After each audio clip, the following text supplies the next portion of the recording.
अब आज का सबसे बड़ा मुद्दा जिस पर हमने मीटिंग की ऑर्गेनाइज की है कि नीट 3 मई को होने जा रही है। As a parent what are the your duties up to exam? आपका स्टूडेंट दे रहा है, स्टूडेंट पढ़ाई कर रहा है, आपने लाखों रुपए खर्च करके ऑफलाइन इंस्टीट्यूट में एडमिशन करवाया, वहां पर उसके टेस्ट हो रहे हैं, लेकिन 3 में पूरे साल भर बच्चे ने मेहनत की है। आप भी उम्मीद है, आपको भी अपने बच्चों पर पूरा भरोसा है कि वो अच्छा कोर्स लाएंगे, सब कुछ होगा। लेकिन यहाँ पर आपकी भी रिस्पॉन्सिबिलिटीज बहुत ज्यादा है। रीजन इसलिए मैं इसको ज्यादा फोकस करता हूँ क्योंकि हर साल, मुझे बड़े अफसोस के साथ कहना चाहता हूँ कि हर साल बहुत सारे इंसिडेंट्स ऐसे होते हैं कि स्टूडेंट जो एक अच्छा स्कोर कर सकता था, एग्जाम के पहले या तो बीमार पड़ता है, या एग्जाम के दिन बीमार पड़ता है, या एग्जाम में कुछ न कुछ हो जाता है, या फिर उसके प्रायर कुछ न कुछ फैमिली में इंसिडेंट्स होते हैं जिसके जो उसके उस पर अफेक्ट करता है। तो ये सारी चीजें आपके बच्चे के साथ न हो, इसलिए आपकी जिम्मेदारी है कि आप बच्चों के साथ में ये जो चीजें हैं क्या करोगे। तो अभी last 20 days do this for your child career.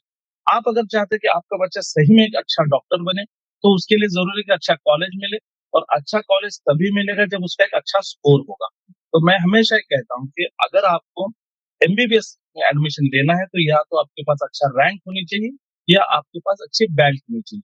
तो अभी आप पेरेंट्स, स्टूडेंट कहीं पर भी एडमिशन ले, पेमेंट तो आपको करना है। तो जब आप पेमेंट का बजट, आपको ही पता है कि आपका कितना बजट है, तो इससे जरूरी है कि ये 10 पॉइंट्स, और उसके बाद में 11वां पॉइंट सबसे जरूरी है। तो पहला पॉइंट है, give proper silent place for study. बहुत सारे स्टूडेंट्स अभी भी जिस इंस्टीट्यूट में जाके पढ़ाई कर रहे हैं, क्यों घर में पढ़ाई नहीं होती, घर में बहुत मेहमान आते हैं या फिर बहुत कुछ होता है, तो स्टूडेंट जब वहां पर जाता है, तो कुछ स्टूडेंट्स ऐसे होते हैं जिनको सिर्फ टाइम पास चाहिए। अब ये स्टूडेंट्स, आपका बच्चा अगर उनके साथ रहने लगा तो फिर पढ़ाई की तो छुट्टी हो गई। इसलिए अपने ही घर में एक प्रॉपर स्पेस दीजिए जहां पर वो स्टडी कर सके। वहां पर आपके घर में हर जगह पर जो टाइम टेबल उसका फिक्स होगा, कितने बजे उठना है, कितने बजे स्टडी करना है, एग्जाम कितने, मॉक टेस्ट डेली देनी है तो कब से कब तक देनी है, सारा टाइम टेबल आप अपने बेडरूम में भी लगाइए।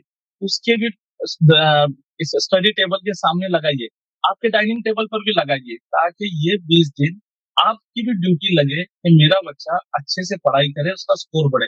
क्योंकि बहुत सारे स्टूडेंट को मैंने देखा हूँ कि जो इस लास्ट 30 डेज में, 20 डेज में 400 से 550 तक गए हैं, उनका सडन ग्रोथ हुआ है। और बहुत सारे स्टूडेंट जो इंस्टीट्यूट में 550 आ रहा था, वो 400 पे आ गए। तो इससे एक प्रॉपर उसको जगह दीजिए। और इस वक्त घर में छुट्टियों का ये है, फिर मेहमान आते हैं तो थोड़ा सा अवॉइड कीजिए कि आपके घर में अब बिल्कुल ज्यादा मेहमान ना आए। उनको बता दीजिए कि 3 मई के बाद में आप सारे रिलेटिव्स को इनवाइट कीजिए, बड़ा खाना बनाइए, सब कुछ कीजिए, लेकिन 3 मई तक थोड़ा सा अवॉइड कीजिए। सबसे जरूरी कि डेली हमारा एक रूटीन बना हुआ है कि अभी बाहर से फूड मंगाना वगैरह, तो जंक फूड, स्पाइसी फूड सबको अवॉइड कीजिए। मैं फूडी हूँ, बहुत ही फूडी हूँ, लेकिन मुझे पता है कि बहुत कंट्रोल करना मुश्किल होता है, लेकिन जरूर कीजिए क्योंकि स्टूडेंट्स की हेल्थ बहुत इंपॉर्टेंट है, लास्ट 20 डेज में बहुत इंपॉर्टेंट है। और डेली मॉक टेस्ट जो देना है, ये दोपहर 2 बजे से 5 बजे तक देना है। रीजन इसका क्या है कि 3 मई को भी वो 2 से 5 देगा। अब ये विदाउट फैन और विदाउट एसी, आपका बच्चा पढ़ाई कर रहा है तो आपको बहुत खराब लग रहा है कि बच्चे पे तरस आ रहा है, चलो उसके लिए एसी लगा देते हैं, फैन लगा देते हैं। कोई जरूरत नहीं है, क्योंकि 3 मई को उसका जहां नंबर आएगा, जरूरी नहीं है कि वहां एसी हो, फैन भी नहीं होगा। कभी कभार तो ऐसे इसमें नंबर आता है कि 3rd फ्लोर पे होता है, थर्ड 3 फ्लोर का स्कूल होता है, और 3rd फ्लोर पे नंबर जिसका आता है उसके ऊपर टीन का पतरा होता है, टीन स्टील का पतरा जो कहते हैं। और उसमें फिर अच्छे अच्छा खासा दिमाग के साथ पूरा स्टूडेंट भी पक जाता है, तो उसके इसलिए उसको आदत लगनी चाहिए 2 से 5। लेकिन इस वक्त आपने उसके साथ में रुकना है, उसके साथ में उसके पीछे बैठना है, उसको डिस्टर्ब नहीं करना है। आप अपने हाथ में मोबाइल लीजिए, मोबाइल में कोई भी मूवी देखिए, न्यूज देखिए, जो देखना है देखिए, लेकिन उसको पेपर दीजिए सॉल्व करने। कौन सा? जो व्हाट्सएप ग्रुप पर मैंने पिछले 25 के सबसे टफ पेपर जो 20 पिछले साल आए थे, वो 4 पेपर है, 45, 46, 47, 48, चारों कोड के 4 पेपर है। डेली एक एक पेपर उसे सॉल्व कराइए, और उसके आंसर किया आप अपने साथ में रखिए। 5 बजे उसके हाथ से पेपर लीजिए, और आप खुद चेक कीजिए कि उसका स्कोर कितना आ रहा है। अब आप जब चेक करेंगे तो लास्ट ईयर का कट ऑफ भी मैंने आपको ग्रुप पे शेयर किया, कि यहाँ पर भी आपको मैं दिखाऊंगा कि लास्ट ईयर का कट ऑफ कितना था। उस कट ऑफ से आप कंपेयर कीजिए, तो आपको पता चलेगा कि आपका बच्चा प्रॉपर कहाँ तक पहुँचा है और आगे 20 डेज़ में क्या करना है। क्योंकि सबसे पहली बात है कि आपका बच्चे का जो भी स्कोर आता है, उसको चेक करने के बाद में, तो अगर आप ये कहेंगे कि इतना पोर्शन बचा है उसको कर ले, तो अभी सिर्फ रिवीजन का वक़्त है, अब नए से सीखने का वक़्त नहीं है। तो ये 20 डेज़ में आप जितने भी मॉक टेस्ट कॉलेज से हो रहे हैं, इंस्टीट्यूट से हो रहे हैं या फिर वो ऑनलाइन से दे रहा है, तो उसका भी पूरा इन्फॉर्मेशन निकालिए, क्या स्कोर जा रहा है और ये पेपर ज़रूर आप अपने सामने उसे करवा लीजिए। लेकिन एक है, स्कोर कम आने के बाद में उस पर गुस्सा नहीं करना है आपने और ना ही उसको कुछ डाँटना-पीटना है क्योंकि ये 20 दिन में उसको बिल्कुल भी मेंटली डिस्टर्ब नहीं करना है। जो है। बस उसको मोटिवेट कीजिए, उसको अपने आप पे कॉन्फिडेंस दिलाएँ, भरोसा दिलाएँ कि तू कर सकता है और कुछ नहीं। आपने एक ऑब्जर्वेशन करना है कि आपका बच्चा दिन में कितने लीटर पानी पी रहा है, वाटर इंटेक प्रॉपर है या नहीं है और उसके साथ में प्रॉपर स्लीप है या नहीं। देखिए, हम इंसानों को बनाया है दिन भर काम करने, रात में सोने के लिए और जब हम नीट या किसी भी एग्जाम के ऊपर हमारे स्टूडेंट्स का यही होता है कि रात भर जागते हैं और दिन में सोते हैं, तो कोई फायदा नहीं है।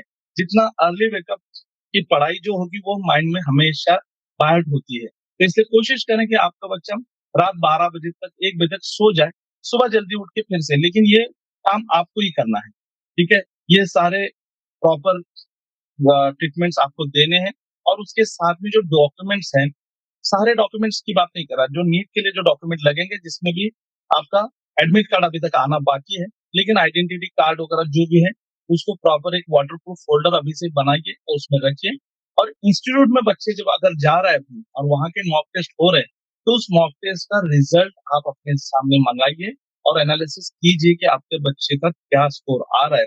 और सबसे मेन चीज़ जो है मोबाइल की है कि सिर्फ और सिर्फ मोबाइल से भी उसके 50-60 मार्क बढ़ सकते हैं, तब अगर मोबाइल स्विच ऑफ हो।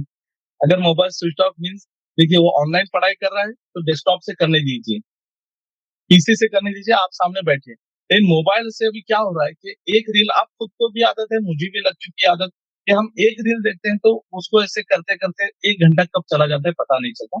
तो बिल्कुल इस पर ध्यान दीजिए आप सब लोग, ठीक है? अब एक प्रॉब्लम होता है कि बच्चा बोर होता है, पढ़ाई करने को मन नहीं कर रहा है या फिर पढ़ाई कर रहा है बट नेगेटिव मार्क्स की वजह से परेशान होके फिर वो बोला ठीक है मैं बाद में करूँगा। तो ये देखिए idealcareer.co.in ये पूरी वेबसाइट है। इसमें आप अपने आप को भी लॉगिन कीजिए, स्टूडेंट को भी लॉगिन करने के लिए कहिए और यहाँ पर हमने क्विज़ेज़ रखे हैं, फ्री क्विज़ेज़ रखा है।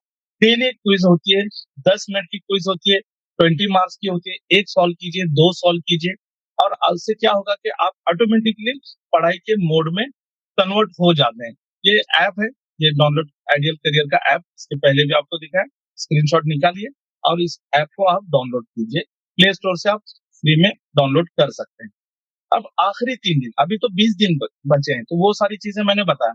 अब आखिरी 3 दिन की जो बात आती है, तो वहाँ पर मैं आपको यही कहूँगा कि एग्ज़ाम सिटी अभी आपका एडमिट कार्ड अब आएगा, तो उसमें देखिए कि एग्ज़ाम सिटी आपने जो डाली थी, वो ही है या फिर कुछ बहुत दूर की आई है, तो वो एक आपको चेक करना है। बहुत सारे लोग जो महाराष्ट्र से बिलॉन्ग करते हैं, लेकिन राजस्थान कोटा से एग्ज़ाम देना चाहते हैं, तो क्या राजस्थान का आया, नहीं आया, वो भी या फिर महाराष्ट्र में देना चाह रहे थे और राजस्थान में आपका एग्जाम सिटी आया, तो फिर आपको उधर जाना ही होगा और आप लास्ट डे नहीं जा सकते, 5-6 दिन पहले जाना पड़ेगा ताकि वहाँ सेटल हो सके। वो चेक कीजिए और आपका जब एडमिट कार्ड आएगा, उसके बाद में जो फिर आपका जो एग्जाम सेंटर कहाँ पर है आपको जाकर देखना ज़रूरी है। क्योंकि बहुत बार एग्जाम सेंटर इतना एक ही नाम के 2 एग्जाम सेंटर होते हैं। जैसे Poddar English medium, Poddar English institute, इस तरह से नाम में थोड़ा-सा डिफरेंस है। एक ही डिस्ट्रिक्ट में 2-3 होते हैं, रैत का भी इसी तरह होता है। तो आपने प्रॉपर देखना है क्योंकि हर साल का इंसिडेंस है और आँखों देखा है और मैं उसके बच्चे का मैंने एक बार तो वीडियो भी बनाया था, लास्ट टाइम दिखाया था, जो रिपीटर्स होंगे उन बच्चों को पता है, उनके पेरेंट्स को भी पता है, जो रिपीटर्स पेरेंट्स हैं जो जुड़े होंगे, कि एग्ज़ाम के सेंटर पहुँचे 30 मिनट बाकी थे और वहाँ आने के बाद पता चलता है कि सेंटर तो दूसरा है, नाम सेम है।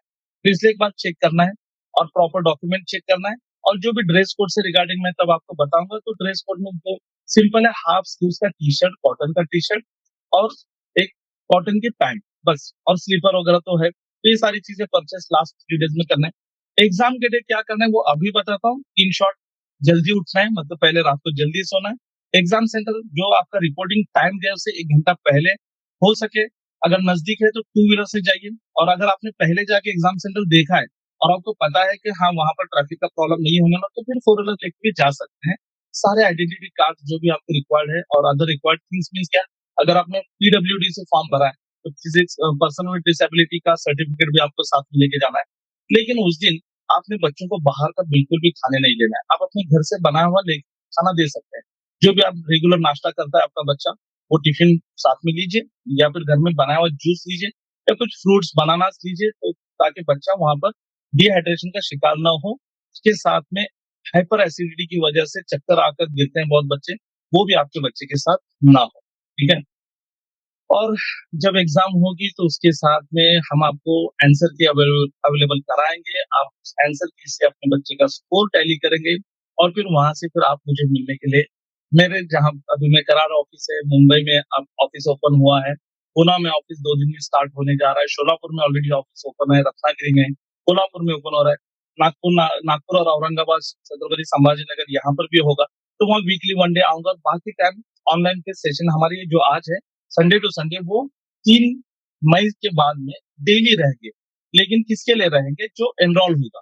तो आपको अपना आकर मिलना है या मुझसे बात करनी है, और उसके साथ में फिर आपके जो रिक्वायर्ड डॉक्यूमेंट हम आपको बताएंगे वो बनवाने हैं। और उसके साथ में जो आपका बजट है, बजट पर बात करके मैं आपको जो भी बजट अभी आज बताने जा रहा हूँ, अगर आपका वो बजट नहीं है तो फिर आपको क्या करना है, ये सारे काउंसलिंग प्लान में जब आप आते हैं तो पर्सनली आपको एक्सक्लूसिव गाइड किया जाता है। और एक काम करना है, अभी आपके बच्चे को 3 मई को एग्जाम होने के साथ में पूरा फ्रीडम देना है कि वो अपनी लाइफ जिए। 10th के बाद में आपने उसे वादा किया था कि सिर्फ 10th, पहले तो आपने वादा किया था कि 10th होने दे फिर तो एंजॉय कर, फिर आपने उसे वादा किया सिर्फ 12th होने दे, फिर 12th की एग्जाम होगी सिर्फ नीट होने दे। तो अब सब हो गया है, इसके बाद में बेचारा बहुत ही स्टडी में जाएगा। तो ये जो 2-3 महीने हैं उसको एंजॉय करने दे, जितने रिलेटिव्स के शादियां बर्थडे जो भी मिस है सबके पास उसको भेज दे। ठीक है। अब फिर डॉक्यूमेंट से रिगार्डिंग जो बात है, तो ये देखिए, एक तरफ इंग्लिश में और एक तरफ मराठी में मैंने डॉक्यूमेंट की लिस्ट दी है। ये सारे डॉक्यूमेंट्स में से जो इम्पोर्टेंट डॉक्यूमेंट्स है ऑब्वियसली आपने बनाए हैं, लेकिन डॉक्यूमेंट्स का प्रॉब्लम कहाँ पर आता है कि कास्ट वैलिडिटी। आपके पास कास्ट वैलिडिटी होना जरूरी है। उस पर अगर अप्लाई किया है, नहीं आया है तो ठीक है, लेकिन वो आना चाहिए एडमिशन होने तक। और उसके साथ में आपका इनकम सर्टिफिकेट, तो अभी एक अप्रैल स्टार्ट हो चुका है, तो अभी आप इनकम सर्टिफिकेट अगर आपने बनाया नहीं है तो बनवा सकते हैं। उसी के साथ में अगर आप डिफेंस से रिगार्डिंग है, डिफेंस से रिलेटेड है, तो डिफेंस के सर्टिफिकेट बनाना है। जैसे एक सर्विसमैन सर्टिफिकेट होता है, करंट सर्विस में अगर है तो उसका सर्टिफिकेट, फिर डोमाइसल ऑफ डिफेंस पर्सन। अब देखिए महाराष्ट्र में एक कोटा है, डोंगरी दाखला जिसको कहते हैं, तो हिली एरिया सर्टिफिकेट, तो हिली एरिया सर्टिफिकेट सब लोग बनाते हैं। लेकिन प्रॉब्लम कहाँ आता है कि हिली एरिया सर्टिफिकेट में फादर का डोमासाइल कंपलसरी है, वो आपके पास नहीं होता। और जब आप एडमिशन के लिए जाते हैं तो वहां पर आपको रिजेक्ट किया जाता है, आपका एडमिशन नहीं होता। इस और एक अगर सैटरडे संडे छुट्टी है तो बनवा भी नहीं सकते। तो सपोज आप रत्नागिरी डिस्ट्रिक्ट से ताल्लुक रखते हैं और आपका एडमिशन चंद्रपुर में हुआ है, वर्धा में हुआ है, तो आप वहां से आकर 2 दिन आने जाने में ही 2 दिन जाएंगे, सर्टिफिकेट बनवाएंगे। तो ये ध्यान में रखिए, हिली एरिया अगर आपने जोड़ा है तो आपके फादर का डोमाइसाइल जरूरी है।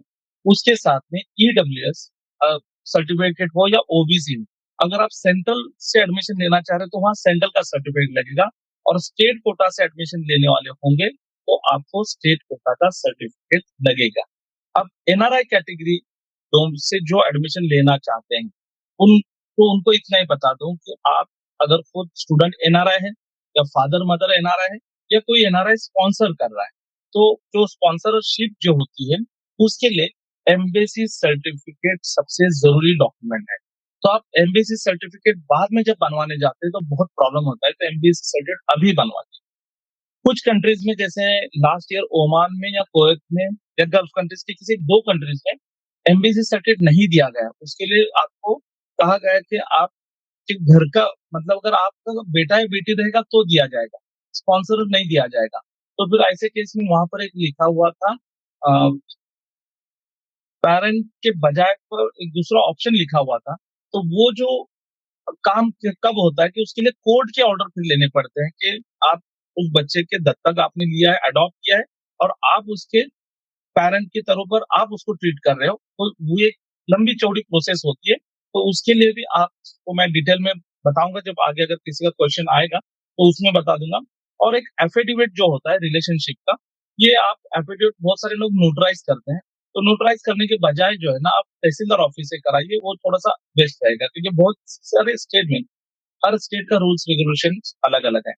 डॉक्यूमेंट से रिगार्डिंग एक डॉक्यूमेंट कहूंगा, स्टडी सर्टिफिकेट किसके लिए रिक्वायर्ड है कि आप दूसरे स्टेट में जब एडमिशन के लिए जाते हैं तो कर्नाटका में, आंध्रा में, तेलंगाना में और तमिलनाडु में आपको स्टडी सर्टिफिकेट लगता है कि आपकी 10th कहाँ से हुई, 12th कहाँ से। तो ग्रुप पे हम बार बार भेजते हैं, आज भी भेज देंगे। आपने अगर व्हाट्सएप ग्रुप ज्वाइन नहीं किया तो ज्वाइन कीजिए, स्कैनर वगैरह तो रहेंगे, यहाँ पर चैट बॉक्स में लिंक भी आपको दी हुई है, तो वहां पर हम सर्टिफिकेट भेजेंगे, उसकी प्रिंट निकालकर जहां से बच्चे ने 10th किया उसका साइन स्टैम्प, और जहां से 12th किया वहां का साइन स्टैम्प। अब इसके साथ में एक्स्ट्रा डॉक्यूमेंट्स, माइग्रेशन सर्टिफिकेट वगैरह तो सबको आपको मिलता है। हाँ, माइनॉरिटी डिक्लेरेशन, अगर आप जैन, मुस्लिम, बौद्ध, क्रिश्चियन, पारसी, जू कम्युनिटी से बिलोंग करते हो, तो ऑल ओवर इंडिया में माइनॉरिटी के कॉलेजेस है, मुस्लिम माइनॉरिटी के कॉलेजेस, सिख माइनॉरिटी के, जैन माइनॉरिटीज के हैं, क्रिश्चियन माइनॉरिटीज के हैं, और इसी के साथ में आता है लिंग्विस्टिक माइनॉरिटी के, अगर जैसे महाराष्ट्र में आप मराठी भाषिक हो लेकिन हिंदी भाषिक अगर कॉलेज है, जैसे एक आयुर्वेदा का कॉलेज है मुंबई में, तो हिंदी भाषिक है, तो वहां पर आपको लिंग्विस्टिक माइनॉरिटी का सर्टिफिकेट लगेगा। तो आपके लिविंग सर्टिफिकेट पर अगर हिंदी लिखा है तो आप वहां पर एलिजिबल है, नहीं लिखा है तो आपने जहां से 10th पास की है उस हेडमास्टर या प्रिंसिपल का एक लेटर पैड पर लेना है कि आपकी मातृभाषा हिंदी है, तो आप वहां पर भी एलिजिबल हो जाते हैं। तो ये माइनॉरिटी का डिक्लेरेशन भी हम आपको दे देंगे, उसको एफिडेविट करवा लीजिए। सभी तरफ एक जैसे ही होता है, पर कुछ जैसे मैंने कहा कि एनआरआई के लिए एमबीसी सर्टिफिकेट है, आपके यूटिलिटी बिल्स भी लगते हैं, जैसे लाइट बिल या फिर आपका रेसिडेंशियल का जो भी टैक्स वगैरह। लेकिन जब आप तेलंगाना, आंध्रा में जाओगे तो वहां पर आपको बैंक अकाउंट डिटेल्स भी देने होते हैं। तो एन वक्त पर अगर आप स्पॉन्सर ले रहे हैं एनआरआई, तो वो उस वक्त बैंक डिटेल्स देने से मना करता है। तो ये सारी चीजें आपको अभी बनवा कर रखनी है। ये डॉक्यूमेंट्स में से अगर कुछ क्वेरी हो तो आप बाद में मुझे पूछ सकते हैं। सबसे जो आज का टॉपिक है कि करियर आफ्टर नीट। देखिए, दो टाइप के करियर होता है, करियर आफ्टर 12th बायोलॉजी, जहां पर नीट की जरूरत नहीं है, और करियर आफ्टर नीट में दो चीजें आती हैं, एक तो क्लिनिकल और दूसरा है नॉन क्लिनिकल। अब देखिए, क्लिनिकल फील्ड्स की अगर बात करते हैं तो क्लिनिकल फील्ड्स मींस क्या है कि जहां पर पेशेंट से आपका डायरेक्ट ताल्लुक आता है, डायरेक्ट आप क्लिनिक इंटरेक्ट करते हैं, जैसे MBBS, BDS, BMS, BHMS, BUMS, ये सारे जो कोर्सेस हैं उसमें आप पेशेंट से करते हैं। नॉन क्लिनिकल में क्या होता है कि आप जो स्टडी करते हैं, जो आप की जो कोर्सेस होते हैं, इसके नॉलेज के हिसाब से आप यहाँ पर एक रिसर्च करते हैं। रिसर्च के साथ में फिर आप डेटा एंट्री का काम है, या फिर कुछ फार्मा मेडिकल का। अच्छा, इसमें क्लिनिकल में फार्मा डी, ये भी क्लिनिकल में आएगा, क्योंकि फार्मा डी में जो है पेशेंट से डायरेक्ट कॉन्टेक्ट आता है। तो क्लिनिकल, नॉन क्लिनिकल, आपके बच्चे का इंटरेस्ट किसमें है, और उसी के साथ में वेटरनरी। अब वेटरनरी में आप क्या पकड़ेंगे, ऑब्वियसली वहां भी डायरेक्ट पेशेंट से, एनिमल भी हो तो भी पेशेंट ही है। तो वेटरनरी फील्ड को बहुत सारे लोग अंडर एस्टिमेट करते हैं, लेकिन एमबीबीएस के टक्कर वाला कोर्स अगर कोई है तो वेटरनरी है। देखिए, मैं आप पेरेंट्स हैं तो मैं यही बात आपको कहूंगा कि हर कोई अपने बच्चे को एमबीबीएस बनाना चाहता है। हो सकता है मैं पहले सॉरी कहूँ कि मेरी बात आप में से बहुत सारे लोगों को बुरी लगे, लेकिन हर कोई अपने बच्चे को एमबीबीएस बनते देखना चाहता है, और ये सभी का ख्वाब है, बिल्कुल है, ख्वाब देखना चाहिए, बच्चों ने मेहनत भी की है, बट सारी चीजें आपके हाथ में नहीं होती। और बहुत सारे बच्चे एक एक स्कोर की वजह से, एक एक रैंक की वजह से एमबीबीएस की सीट मिस कर जाते हैं। फिर रिपीट का डिसीजन लेना नहीं लेना उस पर आज बात नहीं करेंगे, तो स्कोर आएगा तब बात करेंगे। लेकिन बाकी भी बहुत सारे कोर्सेस हैं जिसमें आप अच्छा करियर बना सकते हैं। आप कोर्स कोई भी लो, करियर कोई भी चूज करो, लेकिन आप स्किल बनोगे तो ही आप सक्सेस है। तो बीएमएस आयुर्वेदा खुद गवर्नमेंट सपोर्ट कर रही है, बीएचएमएस होम्योपैथिक, आपको पता है अभी बहुत सारा प्रोटेस्ट वगैरह हुए थे कि बीएचएमएस के बाद एक ब्रिज कोर्स है 1 साल का, अगर आप वो करते हैं तो आप एलोपैथी प्रैक्टिस भी कर सकते हैं। और यूनानी को तो ऑब्वियसली एलोपैथी प्रैक्टिस का परमिशन है, बीएमएस को है। इसके साथ में बहुत सारे कोर्सेस ऐसे हैं कि जिसमें आप करियर बना सकते हैं, जैसे आईसर की बात, आप साइंटिस्ट बन सकते हैं, रिसर्च एनालिसिस में जा सकते हैं, ये सारी चीजें। और एक है टीचिंग। आज के स्टूडेंट्स को क्या हुआ है मुझे पता नहीं चल रहा। अभी आप पेरेंट है, हमें पता है कि गवर्नमेंट जॉब की वैल्यू क्या है, तो आप अपने स्टूडेंट से आफ्टर नीट बात कीजिए कि उसको बनना क्या है।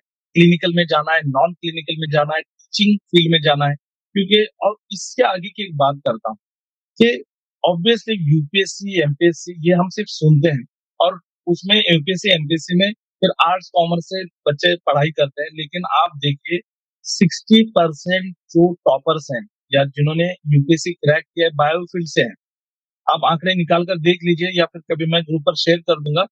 आफ्टर एमबीबीएस आप अपने नजदीक की किसी भी क्या कहते हैं कलेक्टर की डिग्री देखिए या फिर आप आईजी की डिग्री देखिए, डॉक्टर बनकर उसके बाद में उन्होंने यूपीएससी क्रैक किया है। तो ये भी एक फील्ड है। तो आप अपने बच्चों से बात कीजिए कि क्या करना है। जैसे देखिए, ये एक हमारे यहाँ पैटर्न बना हुआ है, choose your medical career path. क्या रहता है, हर किसी का गवर्नमेंट एमबीबीएस चाहिए और गवर्नमेंट एमबीबीएस के वक्त तो बहुत पापड़ बेलने पड़ते हैं, इतना आसान नहीं है। हर किसी को चाहिए, लेकिन सीट्स कितने हैं, बहुत कम है। आगे वो भी ब्यौरा दूंगा। नहीं मिल रहा तो प्राइवेट एमबीबीएस। अब प्राइवेट और सेमी गवर्नमेंट इसमें फर्क है।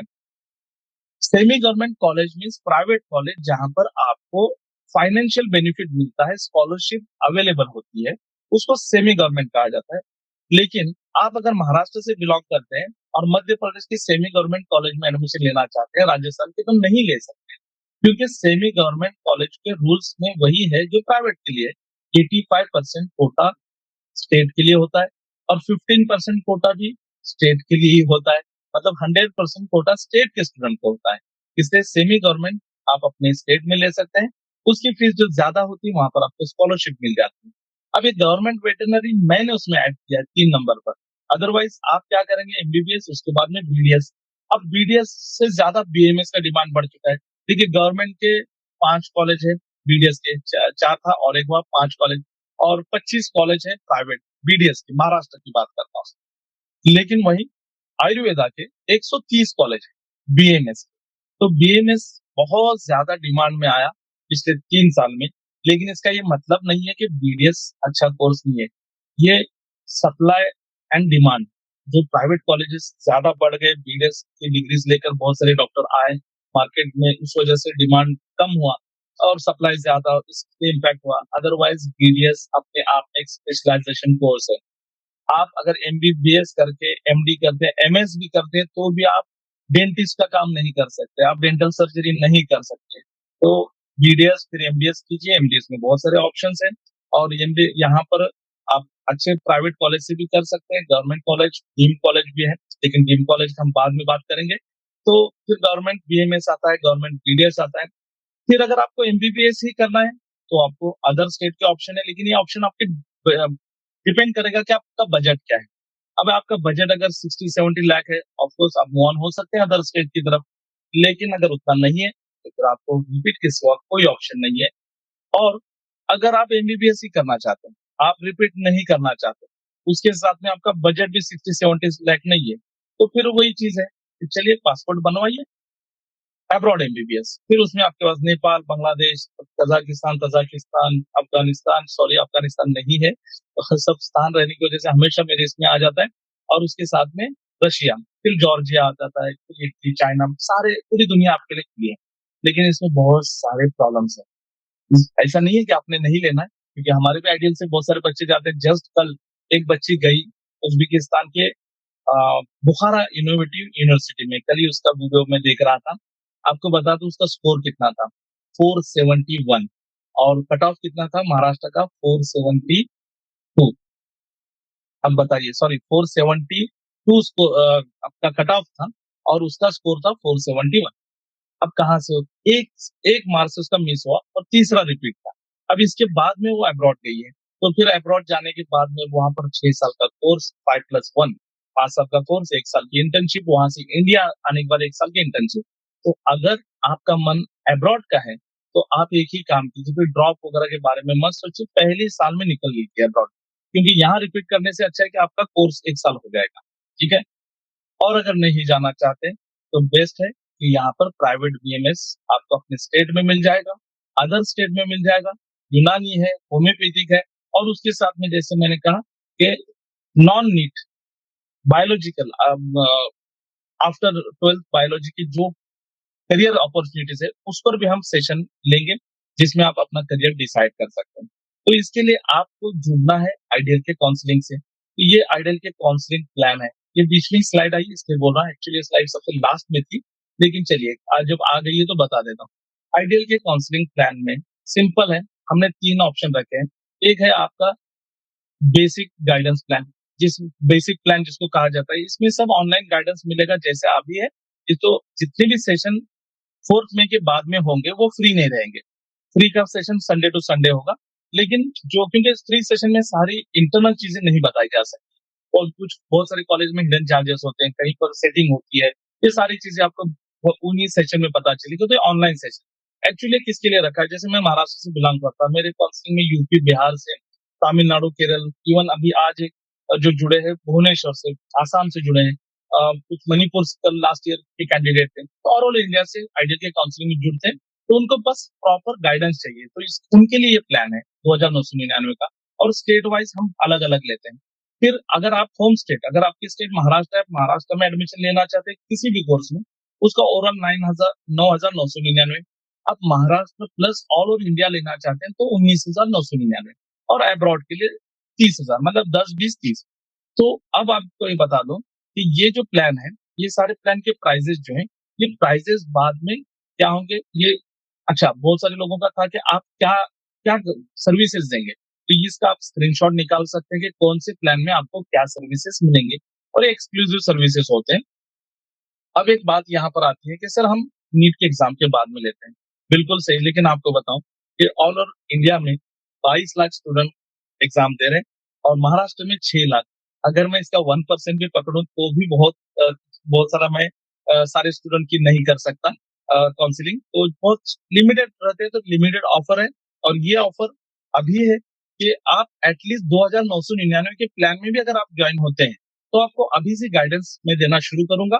और बाद में आप स्विच कर सकते हैं, फिर 10,000 के प्लान में आना है, 20,000 के प्लान में आना है, लेकिन उसके बाद में जो है प्राइसेस बढ़ेंगे, क्योंकि उसके बाद हमारा स्टाफ, जो नया स्टाफ है वो आ जाता है, फिर अभी इतने सारे ऑफिसेस है तो उनके एक्सपेंसेस वगैरह, ये बहुत सारी चीजें, उसमें ज्यादा नहीं जाएंगे। बस इतना ही है कि अगर आपको आइडियल की काउंसलिंग में ज्वाइन होना है और बाद में बहुत सारे लोगों को मुझे नाराज करना पड़ता है कि जगह नहीं है, तो उस वक्त फिर आपके लिए एक ही ऑप्शन होगा कि आप अभी से एटलीस्ट बेसिक प्लान जो हमारा है 2,999 का, इसको एनरोल कीजिए। इसके जितने भी लिंक है चैट बॉक्स में दिए हैं। आप 2,999 के प्लान में अगर एनरोल करते हैं तो फिर बाद में जब नीट के एग्जाम के बाद ऑटोमेटिकली आप अपग्रेड कर सकते हैं, और वो उस वक्त आपको ही चांस रहेगा क्योंकि आप ऑलरेडी एनरोल है, तो आपको काउंट किया जा रहा है। लेकिन उस वक्त अगर आपने अभी एनरोल नहीं किया तब फिर वो लक पर होगा, अगर वैकेंसी होगी तो हम एनरोल करेंगे, अदरवाइज नहीं करेंगे। और आपको ये बता दूं कि मैं फुल टाइम ये काम नहीं करता, हालांकि पूरे साल भर यही काम करना पड़ रहा है। मेरा खुद का ऑब्वियसली बिजनेस है बहुत अच्छा खासा, वहां पर टोटल 22 स्टाफ मेंबर्स हैं और उनके साथ मुझे टाइम बिताना है। लास्ट ईयर भी कम से 10 महीना चली और उसके पहले भी 10 महीना, तो इस साल चाहता हूँ कि मैं ज्यादा 10 महीने तक इन्वॉल्व ना हूँ, आपको एडमिशन कराऊं, आपकी मिठाई खाऊं और फ्री हो जाऊं। तो ये एक चीज और है कि बहुत सारे वीडियोस, गलत वीडियो यूट्यूब पर आ रहे हैं कि 12th पीसीबी क्राइटेरिया हटाया गया है। बिल्कुल भी नहीं, 12th पीसीबी का जो क्राइटेरिया है ये आयुर्वेदा के लिए हटाया गया है, आयुष कोर्सेज के लिए हटाया गया है, लेकिन एमबीबीएस और बीडीएस के लिए अभी भी अगर आप जनरल कैटेगरी से हैं तो 300 में से 150 चाहिए, और रिजर्व कैटेगरी से तो 300 में से आपको 120 रिक्वायर्ड रहेंगे। अब देखिए यहाँ पर, चलिए चैट बॉक्स में अभी क्वेश्चन आंसर मत लिखिए, जस्ट 2 मिनट के बाद में मेरा कुछ टाइमिंग कितना है, चलिए मेरे पास अभी तक 5 से 10 मिनट है। ओके, तो पहली चीज, government college, private college, deemed university, 3 तरह के कॉलेज अपने ऑल ओवर इंडिया में है। आपका गवर्नमेंट कॉलेज में एडमिशन लेना है तो आपको मेरिट में आना है। आप तो पहला क्वेश्चन ये होता है आप लोगों का कि सर कितना स्कोर चाहिए।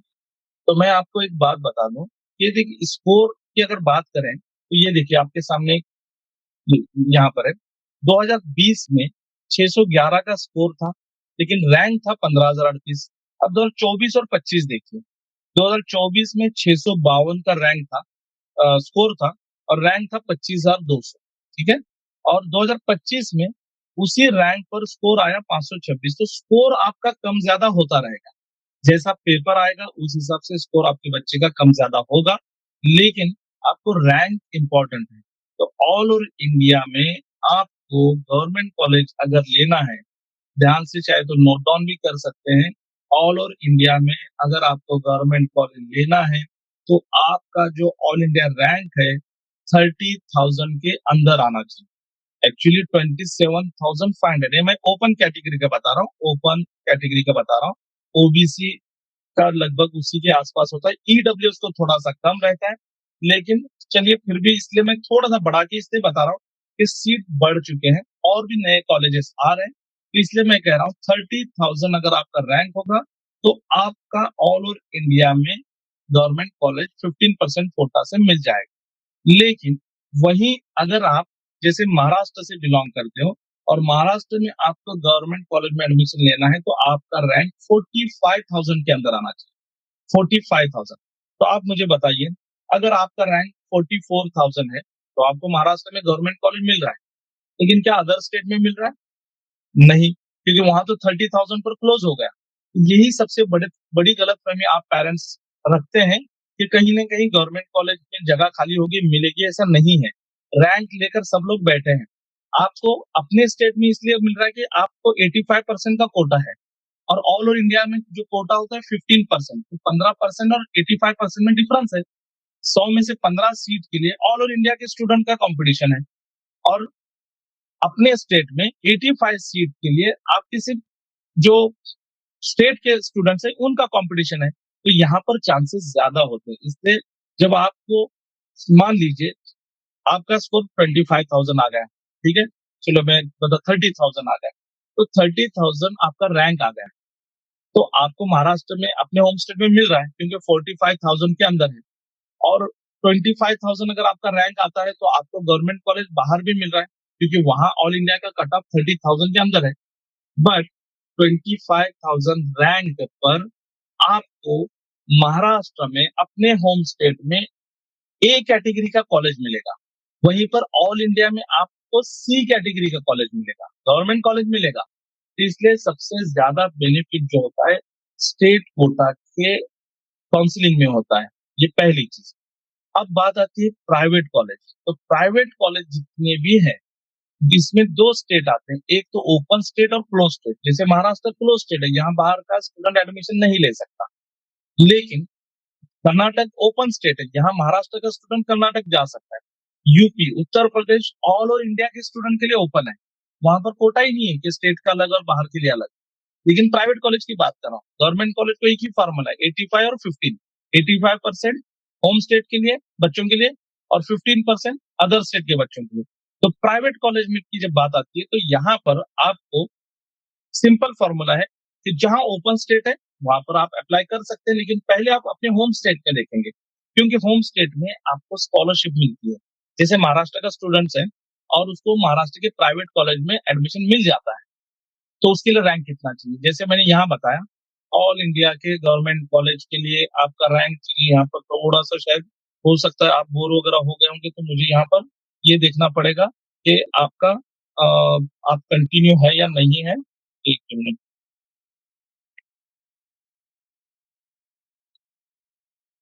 ओके, तो यहाँ पर चैट बॉक्स किधर गया? ठीक है, चलिए चैट बॉक्स में आप लिखिए जो मैंने कहा था कि ऑल ओवर इंडिया के गवर्नमेंट कॉलेज के लिए आपका मिनिमम कट रैंक कितना होना चाहिए, मतलब मुझे भी पता चले कि मैं जिनसे बात कर रहा हूँ वो लोग सही में सुन पा रहे हैं या नहीं।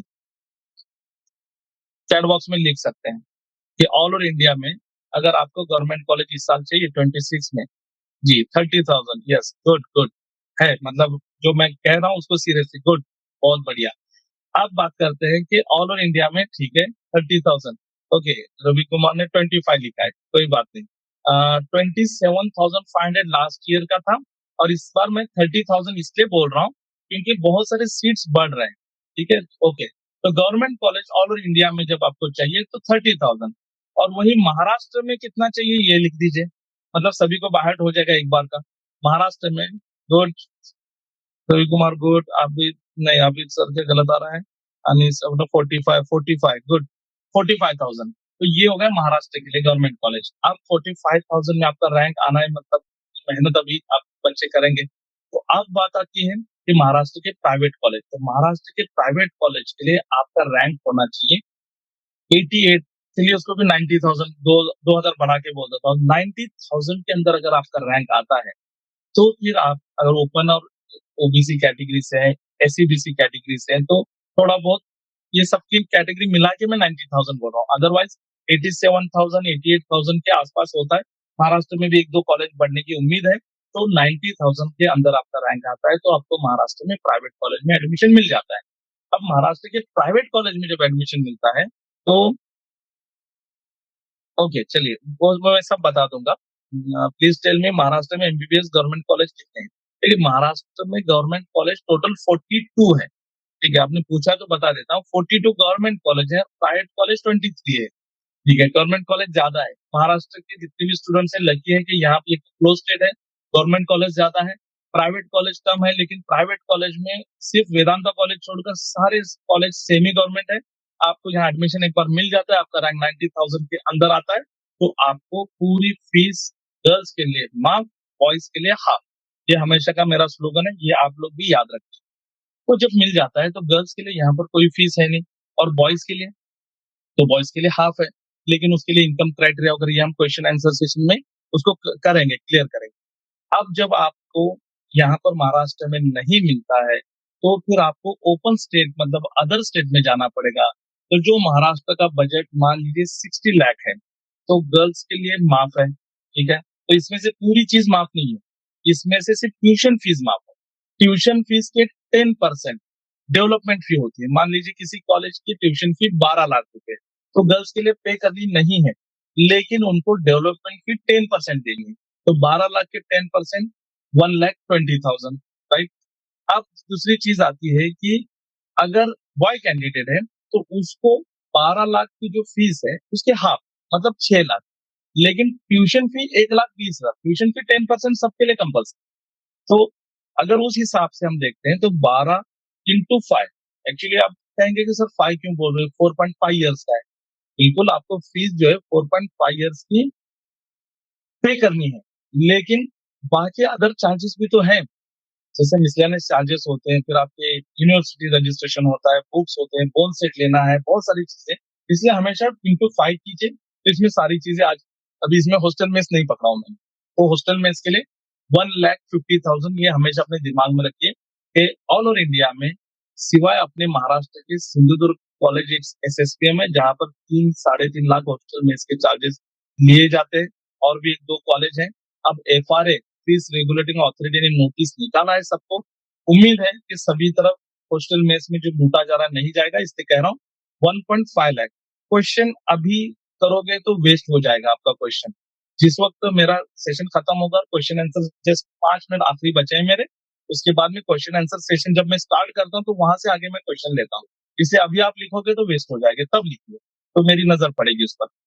तो पहली चीज कह रहा हूँ कि ये 1.5 लाख, ठीक है? ओवरऑल 12 से 13 लाख रुपए फीस होती है, तो 12 लाख इंटू 5 60 लाख रुपीज, लेकिन इसमें आपको गर्ल्स को डिस्काउंट मिल रहा है, बट उसको 1 लाख रुपये पे तो करना पड़ रहा है डेवलपमेंट फी का, तो उसको पूरे कोर्स में 5 लाख रुपए का चार्ज लगेगा, पूरा कोर्स 5 लाख में हो जाएगा। लेकिन बॉयज है तो उसका कितना 30 लाख में हो जाएगा, ठीक है?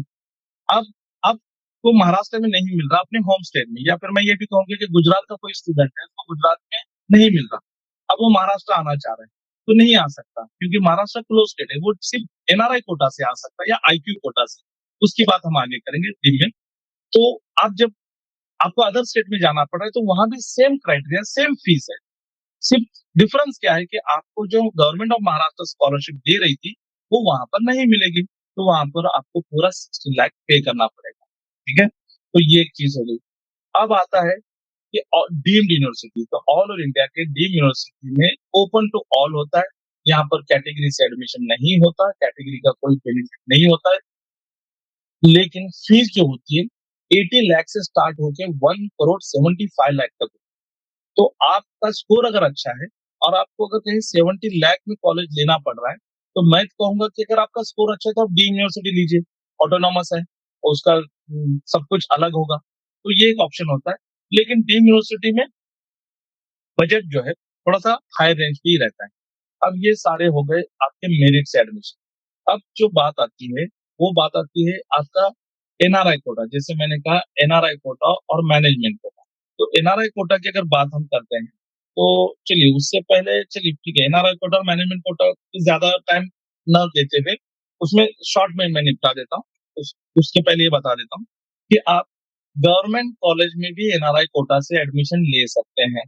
गवर्नमेंट कॉलेज की फीस कितनी होती है?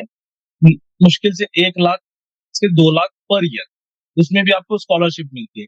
बट एनआरआई से अगर आप गवर्नमेंट कॉलेज में एडमिशन लेना चाहते हैं, कुछ स्टेट में है अवेलेबल, अब यहाँ डिटेल्स में नहीं बताऊंगा क्योंकि इसमें बहुत सारी चीजें हैं, तो वहां पर आपका बजट 1 करोड़ 1 करोड़ के आसपास होता है।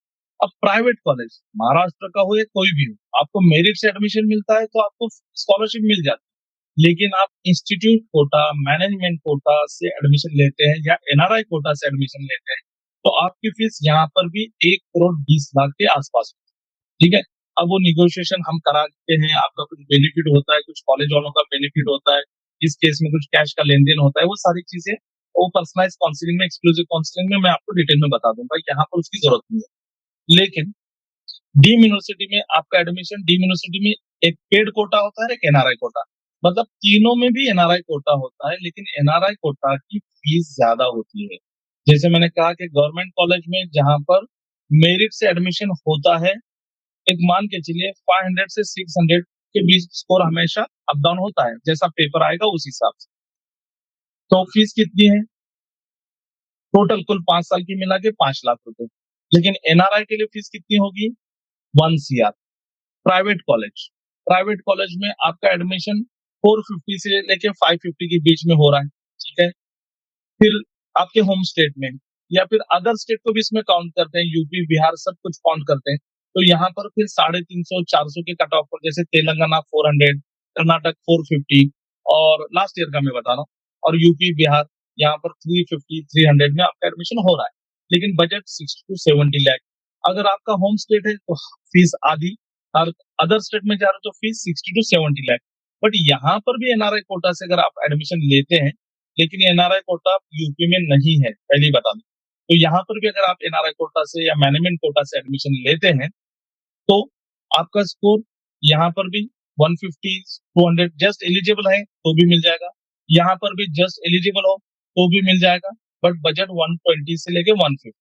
अब डीम यूनिवर्सिटी की बात करते हैं कि डीम यूनिवर्सिटी में रेगुलर बजट ही वन 1 करोड़ 20 लाख होता है, तो यहाँ का कट ऑफ आपको 200 250 तक भी हो जाता है, लेकिन उससे नीचे का जो स्कोर है 145 150 स्कोर है, और फिर आपके पास बजट है, तो फिर आप डीम यूनिवर्सिटी की तरफ जा सकते हैं।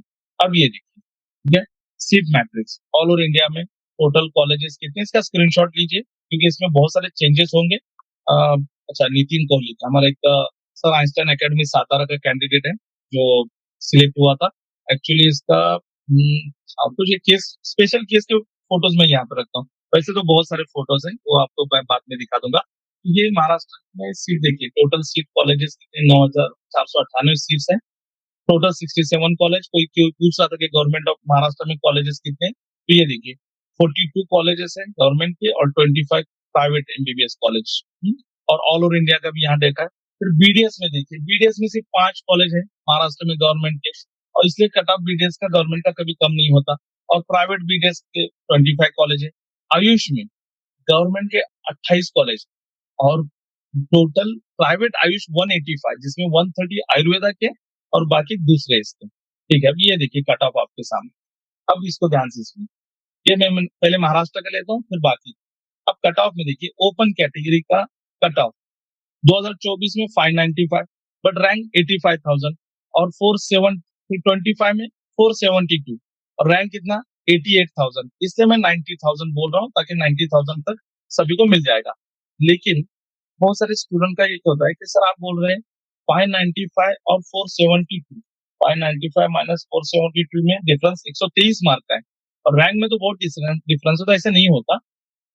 595 के बाद में, चलिए 472 का पकड़ लेता हूँ, 472 के बाद में 471 पर 200 300 स्टूडेंट होते हैं, 470 पे 500 स्टूडेंट, 469 पर 1000 स्टूडेंट। तो इसलिए रैंक 500 स्टूडेंट तो एक ही स्कोर पर होते हैं, इसलिए रैंक इंपॉर्टेंट है, स्कोर इंपॉर्टेंट नहीं है।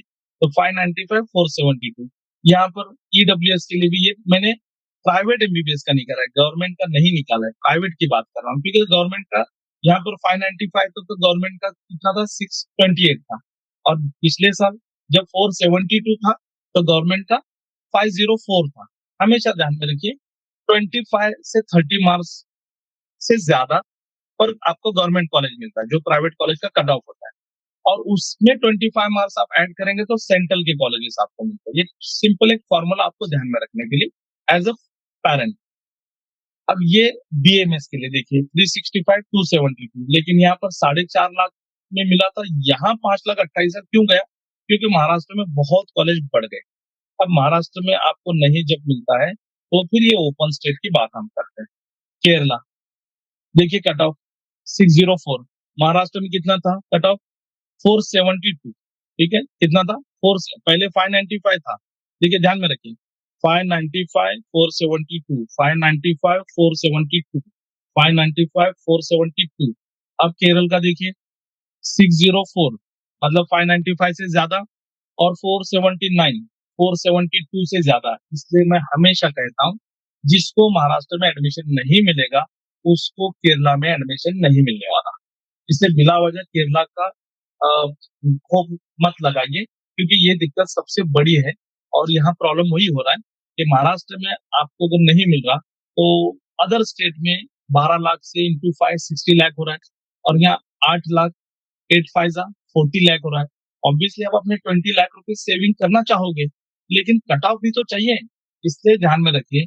और आप महाराष्ट्र में, मैं क्यों कहता हूँ कि आप लकी हो, क्योंकि महाराष्ट्र में अगर आपको गवर्नमेंट कॉलेज नहीं मिलता तो प्राइवेट कॉलेज में स्कॉलरशिप अवेलेबल है, लेकिन बाकी स्टेट में ऐसा नहीं है। अगर गवर्नमेंट कॉलेज आपको नहीं मिल रहा 5 लाख का, तो सीधा प्राइवेट कॉलेज 70 लाख, वहां पर स्कॉलरशिप नहीं है। तो ये सारे बच्चे कहाँ आएंगे? केरल में आएंगे, तो इसलिए केरल में नहीं। फिर कर्नाटक 12 लाख, तो यहाँ पर आपका 441, जैसे महाराष्ट्र का 472, यहाँ 441, मतलब महाराष्ट्र में नहीं मिलता तो आपको कर्नाटक जाएंगे, budget 12 lakh per year. Telangana जाओगे थोड़ा सा कम स्कोर रहेगा, बजट 12 लाख। उत्तर प्रदेश बिहार, यहाँ पर आपका स्कोर और कम हो जाता है, फिर उसमें माइनॉरिटी वालों के लिए भी। फिर आंध्र प्रदेश में जाओगे तो 13.5 लाख, स्कोर लगभग 347, और मुस्लिम माइनॉरिटी के लिए 2 कॉलेज है जहाँ पर 204 बहुत बच्चे अपने गए हैं। छत्तीसगढ़ 450। अब यहाँ पर मैंने 13.5 लाख लिखा है। आप कहेंगे सर हमने गूगल में देखा, बहुत जगह देखा है, तो वहां पर भी केरला की तरह 8 लाख लिखा हुआ है। बिल्कुल सही है, ट्यूशन फी 8 लाख लिखी हुई है, तो यहाँ केरला में ट्यूशन फी 8 लाख है, हॉस्टल में 1.5 लाख है। बट यहाँ पर छत्तीसगढ़ में ट्यूशन फी 8 लाख है, हॉस्टल में 2.5 लाख है, फिर और एक चार्ज आता है 1 लाख का, तो 3.5। तो इससे और भी बहुत कुछ है, हिडन चार्जेस। तो ये छत्तीसगढ़ पर भी अब केस चल रहा है। अगर यहाँ का कम हो जाए तो ये एक ऑप्शन आपके लिए 11 लाख में रहेगा, लेकिन 4 से 5 ही कॉलेज है यहाँ पर। फिर आपके लिए हरियाणा है, तमिलनाडु है, वेस्ट बंगाल है, बट वेस्ट बंगाल में आपका बजट जाएगा 20 लाख। यहाँ पर भी स्कैम बहुत होते हैं। पिछले साल अपने स्टूडेंट को मैंने, जबकि फीस स्ट्रक्चर पूरा अपने ग्रुप पे डाला था, वहां पर लिखा हुआ था 10 लाख रुपीज, और उसने उसको किसी एजेंट ने कहा कि 10 लाख रुपीज पर ईयर के हिसाब से आपका 50 लाख में काम होगा, आपको 10 लाख एडवांस देने होंगे, उन्होंने दे दिए। वहां जाने पर पता चला कि बजट जो है वो 10 लाख रुपीज से बढ़कर 20 लाख पर ईयर हुआ है, तो 95 का बजट हो रहा है। तो मैंने उसको, जब उसका फोन आया तो मैंने ग्रुप का वही स्क्रीनशॉट निकाल कर दिखाया कि मैंने वहां पर लिखा था 10 लाख पर सेमिस्टर, और उसको हाईलाइट भी किया हुआ था। अब लोग नहीं सुनते तो उसको क्या कर सकते हैं। अच्छा, ये सारे ओपन स्टेट के बाद में फिर आता है डीम्ड का, कि अब डीम्ड महाराष्ट्र में भी लेना चाहे तो 22 लाख मिनिमम बजट होगा, और ऑल इंडिया में भी लेना चाहे जस्ट क्वालिफाई भी है तो 23 लाख का आपका बजट होगा। अब एक बात करते हैं स्कॉलरशिप, जो मैंने मैसेज में लिखा था। अब ये जब महाराष्ट्र में सबसे ज्यादा स्कॉलरशिप है, तो उसके लिए देखिए कि अगर आप जनरल कैटेगरी से बिलोंग करते हैं, इसका स्क्रीनशॉट लीजिए। इसमें ज्यादा टाइम वेस्ट नहीं करूंगा, आपका क्वेश्चन आंसर सेशन शुरू करते हैं। जनरल में आपका अगर इनकम 8 लाख से ज्यादा है तो 38 से 70 लाख। फिर उसके बाद में अगर आपका इनकम 8 लाख से कम है तो ये बॉयज की बात कर रहा हूं मैं, 23 से 40 लाख, और गर्ल्स रहेंगे तो 10 से 23 लाख। ये बजट होगा। पूरे कोर्स का मैंने बजट यहाँ पर आपका पकड़ा है। बीजे एनटी कैटेगरी का भी 10 से 23, SC ST कैटेगरी का 7 से 20 लाख। अब यहाँ SC/ST कैटेगरी को डेवलपमेंट फीस भी माफ होती है। फिर 7 लाख की बात की तो ये हॉस्टल के मैंने काउंट किया और बाकी जो भी है डीम्ड आपका 1 से 1 करोड़ 30 लाख और NRI कोटा आप लोगे तो 1 करोड़ 20 लाख से 1 करोड़ 60 लाख में होता है। वहीं पर इस तरह से प्राइवेट BDS, इसी तरह प्राइवेट BMS, ये आपका बजट होगा। नाउ आस्क योर क्वेश्चंस, आप पूछ सकते हैं। और अगर अभी आप नहीं पूछना चाहते तो ये व्हाट्सएप नंबर आप स्क्रीनशॉट निकालिए, व्हाट्सएप नंबर यहाँ पर सेव करके रखिए। उस पे आप अपना कोई भी क्वेश्चन पूछ सकते हैं और ये हमारे व्हाट्सएप कम्युनिटी ग्रुप का स्कैनर है, QR कोड है, आप इसमें स्कैन कीजिए और ज्वाइन कीजिए।